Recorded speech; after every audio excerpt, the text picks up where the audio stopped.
Welcome to the Resilient Recruiter Podcast. This is your host, Mark Whitby, and my co-host today is Leanne Sarah Jones-Hunt. Welcome, Leanne. How are you today? Hi, yes, I'm great, thank you. Still on a high from our live summit that we did in New York a couple of weeks ago. So what a great time we had. And it was just so great meeting our members, and after 2 years on Zoom, to actually meet people face to face finally.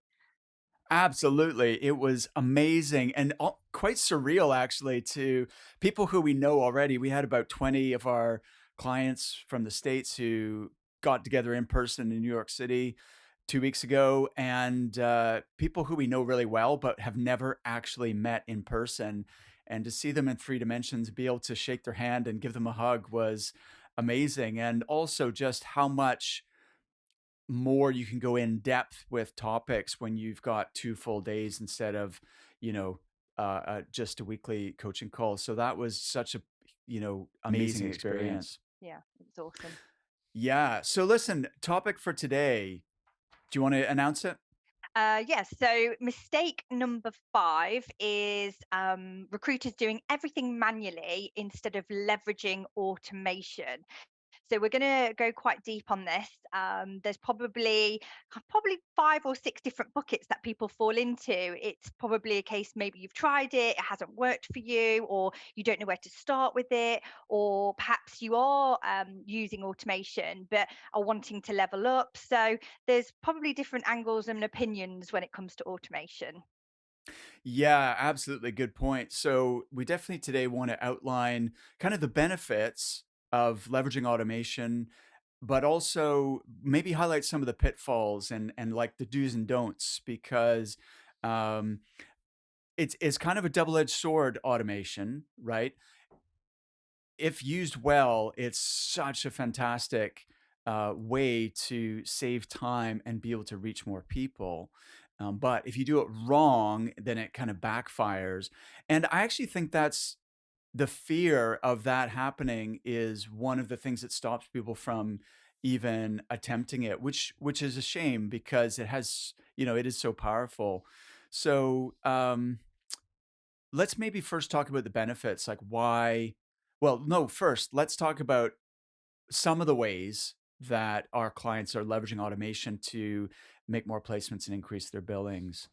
So I think the benefits of automation are the fact that you can really save time on your processes. I personally implemented automation in my recruitment business and saved 25 hours per week. And that didn't happen overnight. That was a compound effect. It grew organically. It was quite reactive at times when I was implementing automation to parts of my process, such as the candidate sourcing and outreach side of things, which then resulted in the next phase of automation, which was dealing with the response rate. So, in terms of the benefits, for me, I sort of wave the flag for any automation, be it a calendar tool, email automation, things that will just help you claw back time. It's absolutely amazing that now, to be clear, that 25 hours a week you save, that was a combination of automation and delegation to a virtual team, right? But it wasn't that, 1-2 punch. And 25 hours a week. So how many hours were you working prior to that, and what did you get it down to? Roughly around 55 to 60. So yeah, I Yeah. mean, it was just a game changer for my business. And I was the same in terms of what people perhaps are feeling now is, maybe a bit wary of automation and wondering whether, you have to be a tech whiz to make it work. And, these tools and platforms now have such support that they give, that and tutorials and YouTube videos as well, but essentially they are appealing to people who are wanting to take that first step. And yeah, I do think, as I said, I'm a huge advocate for automation when used correctly. 100%. So it's interesting you say, like, when you're working 55, 60 hours a week, that's probably what many recruiters are working, especially business owners, and they might be even working longer than that. So, this is such, like, we can't emphasize enough the power of automation for saving of time. So if you're trying to do everything manually, like you're reaching out one at a time to candidates to tell them about a job, or one at a time to potential clients to try and spark a conversation, this is definitely a game changer. Yeah, I do think another benefit is that it does create a smoother experience for a candidate and client. If they're going through a process and actually you're able to follow up with them with the use of automation, it just means getting to that appointment and actually that sort of personalized touch and human touch being on the phone is a much quicker process. And if you're not perhaps utilizing automation, you maybe see that people are falling through the net and actually you're not getting to them in time. So essentially you're doing a disservice perhaps to your market if you're not utilizing automation, because you as one person or perhaps a small team only has so much bandwidth. Absolutely. Great point, Leanne. The third benefit, I think, is that it helps you to get off that feast and famine roller coaster because, and I had this conversation with a potential client 2 days ago, and they said that it was like, get a job, fill a job, get a job, fill a job. And when you're focused on delivery, then you've kind of got the blinders on and you're just trying to get coverage to that particular opening and serve the client and deliver on your promises there and get across the finish line, and the business development activity falls by the wayside, and then you fill the job, or heaven forbid you don't fill it but it gets filled internally or from some other source, or it falls away for whatever reason. That's even worse because now you have nothing in the pipeline and you have nothing, no fees on the board either. But in either case, you're now scrambling to rev up the engine and get back to business development. We see this cycle so often for recruiters and recruitment business owners. So what automation enables is that in the background, you have both your candidate sourcing and your business development machines are just running all of the time on autopilot consistently in the background, so that when you're turning your attention to delivering on, high priority searches, the business development doesn't stop. It's continuing. And that's going to really be a game changer in terms of allowing people to level up their billings. Absolutely. It's a competitive advantage there. And also, I think the thing we haven't honed in on is the fact that automation gives you a platform to really look at your metrics and ratios as well. Something that you can't do if you're doing that manually. Well, not easily anyway. But automation, for example, if specifically email automation, can give you the intel and the data to do with whether your emails that the open rate, the reply rate, are they doing what they should do in terms of the response rate from your target audience as well? Yeah, exactly. Like if you're sending out manual emails one at a time, you're really not able to discern whether those messages are in fact working, whether they're effective, because there's just not enough volume to run a proper test and say, like, this email is getting a good response rate, or, whereas with automation and the automation platforms that we use with our clients, you get that intelligence and that insight. So you know your open rate, you know your response rate, you know how many appointments you're booking, and you can test and tweak your messaging to optimize everything you're doing. And if you're just guessing and you're sort of putting messages out there and hoping, and sometimes you get a response and you place a candidate and that's awesome, but you could have gotten an even stronger response if you were more scientific about, the message, the subject line, the call to action, and so on. Um, Leanne, something I wanted to highlight regarding automation in terms of a benefit as well is we're not saying in any way that this replaces the using the telephone or more personal approaches. Like we're huge advocates of sending personalized videos, for example, via LinkedIn messaging or via email or even via text message, or picking up the phone and making that follow up call. So it doesn't replace the personal touch, but what it does is it allows you to actually be more personal because you can invest your time in the right areas within your business and concentrate, be more effective. So just making pure cold calls into your marketplace, whether they're candidate, recruiting calls or, marketing business development calls, is probably not an effective use of your time because, you know, it's harder to get people on a call these days. And you have to make a lot more outbound calls to get that conversation. So if instead you're using automation at the top end of your funnel, and then using the telephone to spend time with either candidates and clients who are already expressing an interest and have booked an appointment with you, that's a high value use of your time, right? Because those are the people who've raised their hand and responded to your automation. Or number two, to follow up and further, like add that extra touch points to your recruiting process or your sales process.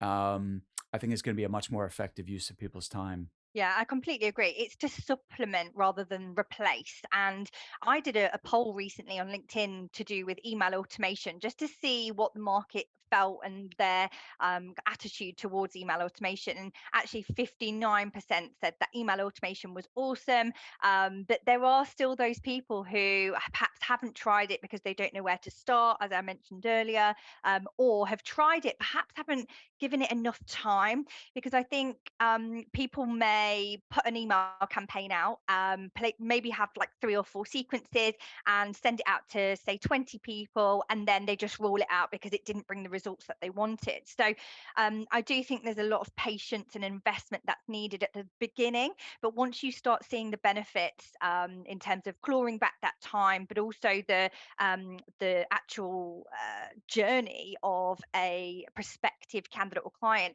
getting booked into your diary is shortened dramatically. So the speed of that, I think, is an amazing ROI and motivation to keep persevering with email automation specifically. Yeah, definitely. And in fact, like, look, email or any type of automation is just like any other strategy or system that you want to implement within your business.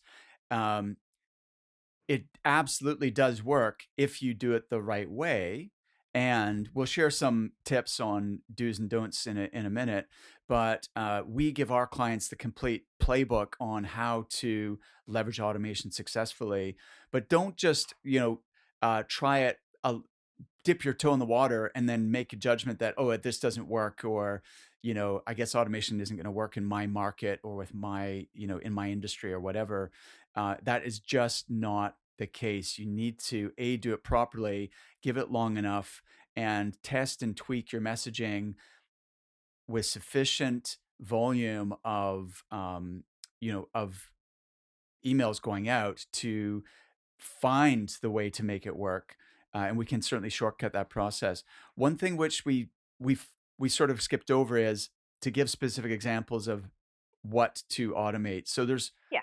tons of things you could automate in your business, but I guess I guess go word of ahead. warning is don't be going down the rabbit hole and just researching various different tools. And I guess it's kind of shiny object syndrome that all of us would Right. suffer from. So yeah, word of warning. Yeah, exactly. Like there's so many tools and platforms and things out there that you can get sucked into.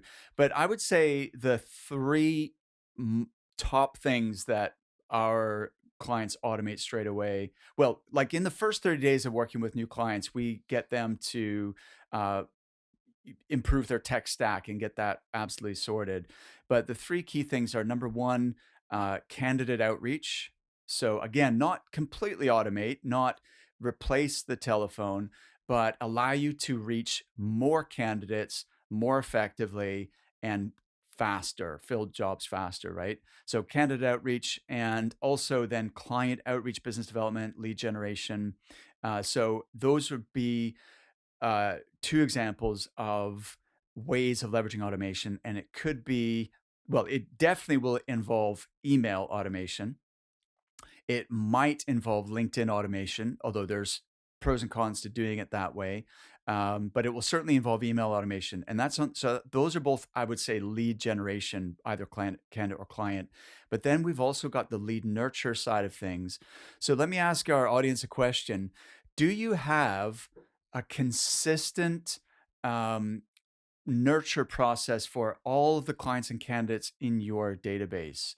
Are you following up with them uh, regularly and just keeping in constant contact with the people who you've already been in touch with in the past? They might be past clients, they might be clients you've worked with, but maybe didn't actually place with. They might be people you've had conversations with, but haven't actually done work for. And same on the candidate side. They may be candidates that you, good people who you've spoken to, but you haven't placed, or maybe even the people you have placed. Are you staying top of mind with your network so that they never ever forget you and you are the first person they think of, either when they are looking to grow their team and they need the support of a good specialist recruiter, or they are looking for their next career move? Are you the first person that they reach out to? Because this, if not, you are like you're sitting on a gold mine. All of those contacts and the network you've built over the years, like, I don't know how many years you've been in recruitment, whether it's 1 year, 5 years, 20 years, 30 years. We have some clients who've been in the business more than 30 years. Um, think about all of the people in your network, and are you keeping in regular touch with them? Yeah, it's Thoughts just on that? keeping top of mind and just being really aware that those touch points are so crucial when somebody perhaps is looking to hire. And even if you've got such a strong client relationship with existing clients as well, or previous clients, like you were saying, they might not pick up the phone and call you directly to tell you about a role that's live now. You need to make sure that you're at the forefront by implementing these nurturing campaigns and these touch points. Absolutely. Don't assume they're going to remember you from 3 months ago or 3 years ago, right? If you're not in their face to some extent and giving value and insight, as well as promoting your services, then the job might just go to the next recruiter who happens to contact them on that day. So we've talked about the benefits of automation and some of the ways in which it could be used. The ultimate thing here is that you don't have to have this all figured out. I think that's Mm. sometimes the reason that people are reluctant to take the first step into automation, because they feel like they really need to understand it all. And sometimes, like most things that we teach, it's putting pen to paper and figuring out what your existing recruitment process is and starting from there. So figuring out what are the repetitive processes, what are the manual processes that I'm doing over and over, to then identify, actually, could I leverage automation in that aspect? Is there something out there that could help me utilize and be more efficient and effective with my time? 100%.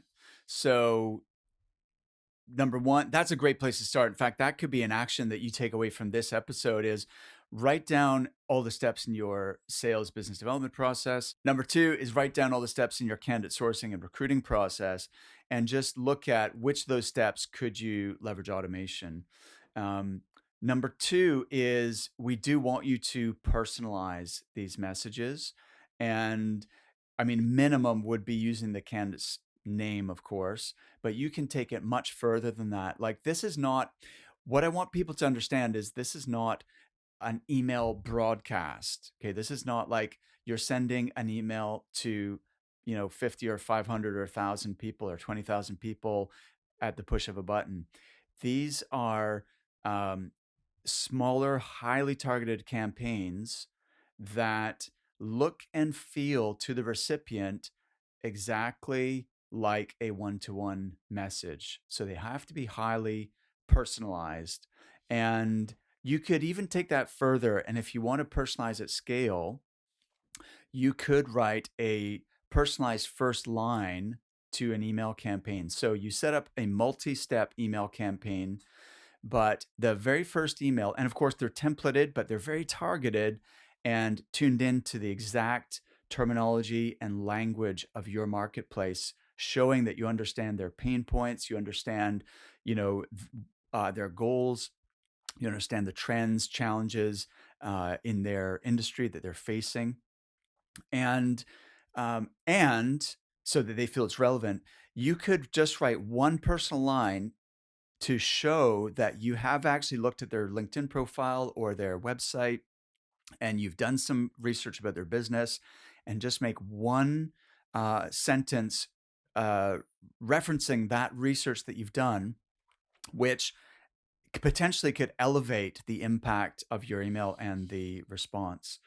Do you have any more tips for the do's column, Leanne? Yeah, I do. Just to reiterate the point that this isn't emailing the masses. It's not perhaps the spam mail that you receive. So I think that's where it comes from and stems from these sort of negative connotations. Is you've been on the other side of a mass mail before. So this is what we want to reiterate here: is that personalization. And I guess people might be questioning, well, if I'm personalizing, does that mean that actually it's back to a manual process? And what we're saying is an element of the automation process is still you having some input or your virtual assistant, but actually the overall picture is it will save you time in the long run because of the follow-up emails that there's just no way that you'd be able to keep on top of that if you were doing that manually. Absolutely, that's well said.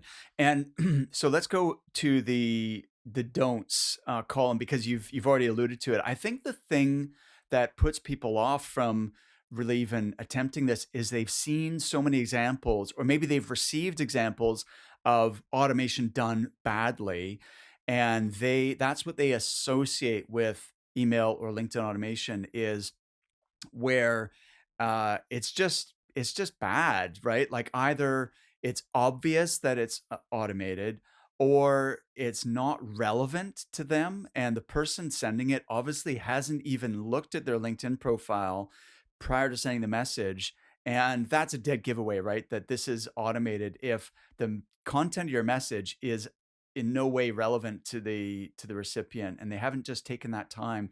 So I think um in terms of the don'ts, don't rely completely on automation and get carried away with it to the point that it loses the effectiveness and the impression of being a personal communication from you to the recipient.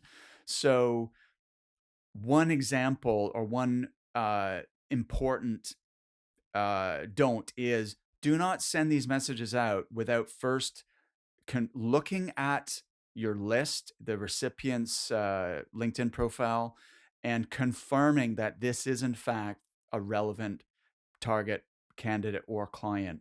Because, and yes, that takes a little bit of extra time, and you can train a virtual assistant to do a really great job of discerning who are your avatar clients and ideal prospects and who are not. But at least in the beginning, and maybe forever, you might want to just keep this oversight of checking those lists and making sure they're going to the right people because the time, yes, that's going to take a little bit of time, but the time you spend making sure that the you're targeting the right prospects at the front end is going to massively save you time later on. Maybe having conversations with candidates who you can't help, for example. So the targeting is so key to the success of this effort. Yeah. Um, And Go ahead. maybe like just don't worry that you feel that perhaps if we're suggesting like a three follow-up sequence to an email is a lot. I wouldn't worry about this. You know yourself when you're looking through emails, you're finding every reason to rule an email out so you can quickly delete it and clear your inbox. So I guess what we need to reiterate here is that you know it may be the case that somebody sees your first email, great, and obviously we're wanting to encourage that response from the get-go.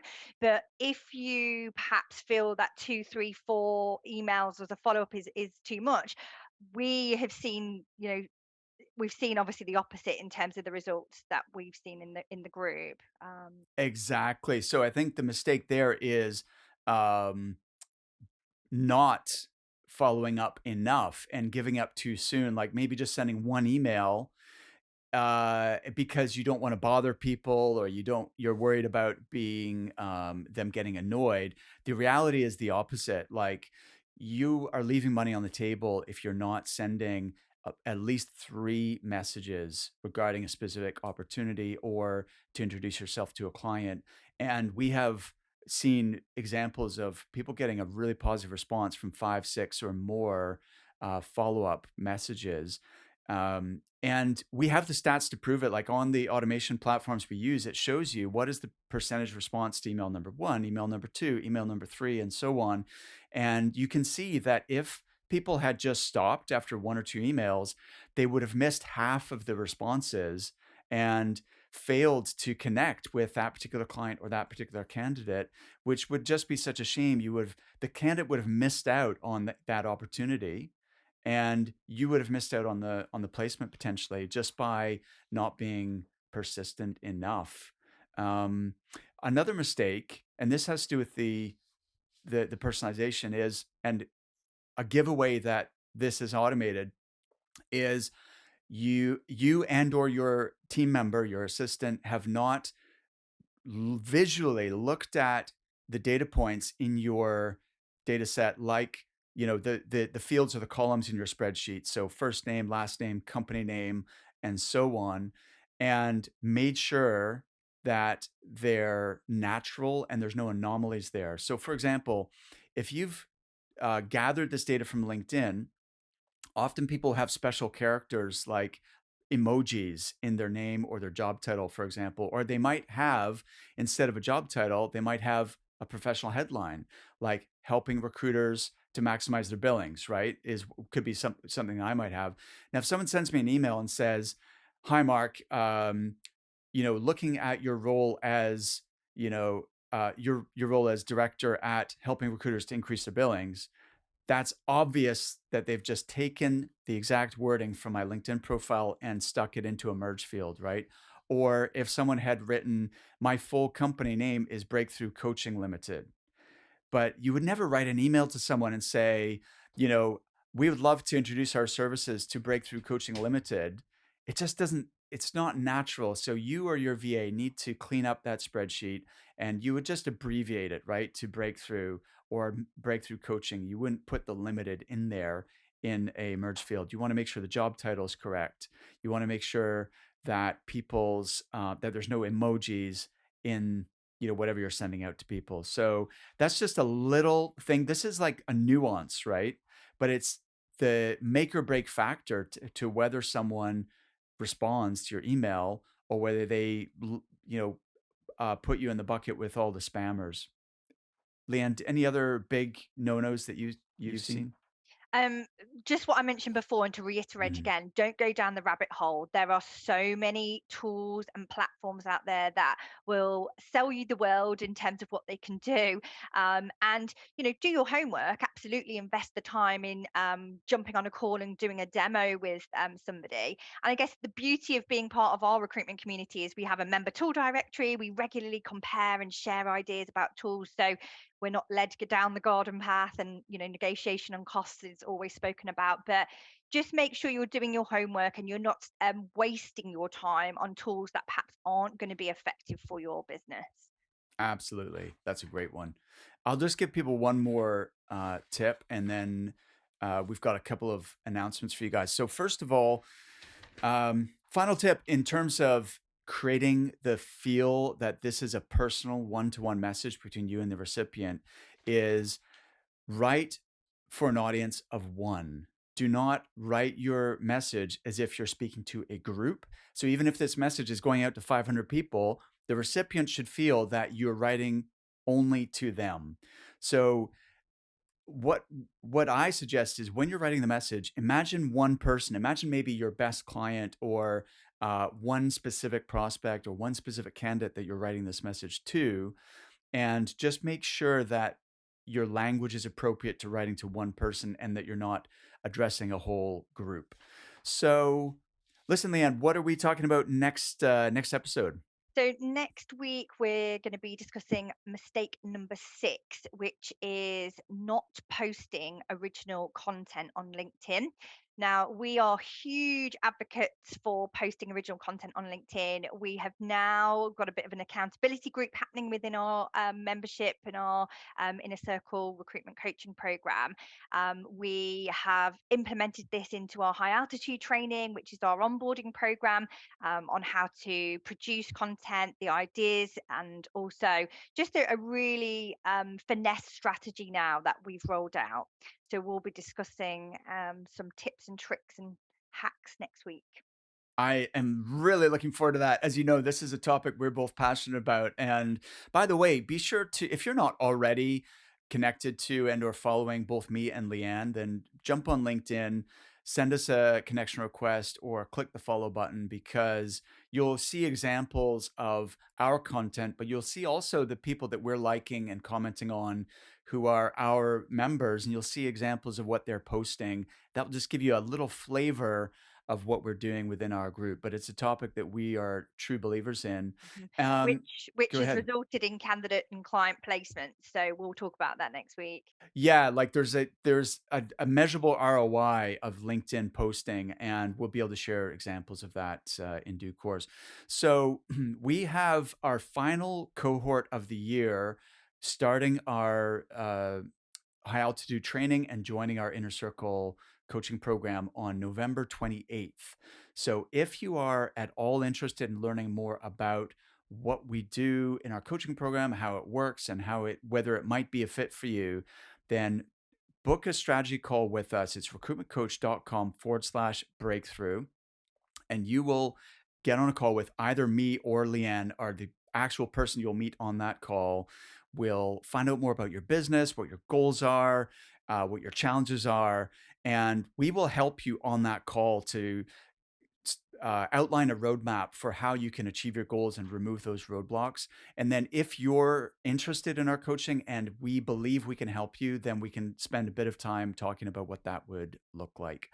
If you're not quite ready to jump on a call with us yet, then the other free resource that we would encourage you to check out is our masterclass called The Six Pillars of a Seven-Figure Recruitment Business. So, on that webinar, me and Leanne outline our whole framework and give you some actionable insights that you can implement straight away to increase your billings. And to check out that free masterclass, it's recruitmentcoach.com/webinar. Go and check that out. It's available on demand right now. So you just fill out the opt-in form and you'll be able to watch it right away. You could be watching that today. Leanne, that was fun. Thanks for being here. See you guys next time. Have a great day.